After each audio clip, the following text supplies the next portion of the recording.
राहुरी विधानसभा पोटनिवडणुकीमध्ये राज्याच्या चर्चेच्या केंद्रस्थानी राहिलेली प्राजक्त तनपुरे यांनी आताच मतदान केलेलं आहे. आता आपण मतदान केलंय काय? निश्चितपणे लोकशाहीमध्ये मतदानाचा अधिकार अत्यंत महत्वाचा असतो. मी या ठिकाणी बजावलेला आहे आणि आज माझं नाव कुठं त्या यादीमध्ये नव्हतं तरी देखील आज मतदानाची प्रक्रिया मी पार पाडलेली आहे. लोक देखील आता मतदानाला यायचा ओघ त्या ठिकाणी सुरू झालेला आहे. मला खात्री आहे की बऱ्यापैकी या ठिकाणी मतदान होईल.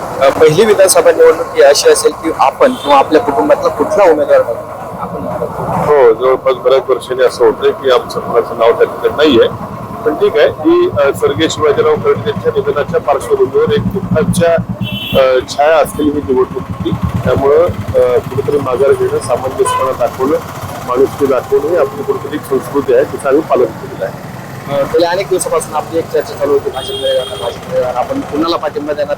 गोविंद मोकाटे म्हणले की आम्हाला पाठिंबा आहे, अक्षय कर्डिले म्हणले आम्हाला पाठिंबा आहे, ठेवरे देखील म्हणले आम्हाला पाठिंबा आहे. नेमकं तनपुरेंचा पाठिंबा मी गेलो का भाजपमध्ये?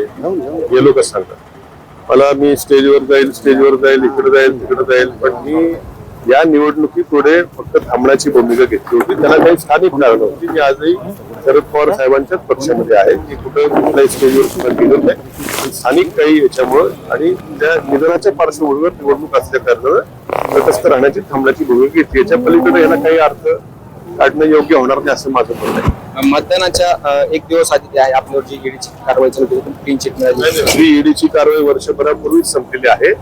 वर्षभरापूर्वीच इकॉनॉमिक ऑफेन्सिंगनी याच्यामध्ये क्लोजर रिपोर्ट सादर केला होता. तो कोर्टाने 2-3 महिन्यापूर्वी स्वीकारला आणि त्यानंतर मग आम्ही त्या एकदा मूळ FIR जेव्हा नाहीसा होतो तर ईडीला कुठलं त्याच्यामध्ये तपास करण्याचे अधिकार राहत नाही असं सुप्रीम कोर्टाने निकाल दिलेले आहेत. तो निकाल आम्ही कोर्टासमोर ठेवला आणि त्याची प्रक्रिया थांबली. ह्याच्यात कालचा विषय नाही, वर्षभरापासूनच केस बंद होण्याची प्रक्रिया चालू आहे आणि निर्दोष त्या ठिकाणी आमची मुक्तता त्या ठिकाणी झालेली आहे. आपण अनेक निवडणुकीत मी किंवा आमच्या विचाराचाच उमेदवार निवडून येईल असं सांगत असतात. बघू आता संध्याकाळी मला कळेल काय लोकांची भूमिका आहे.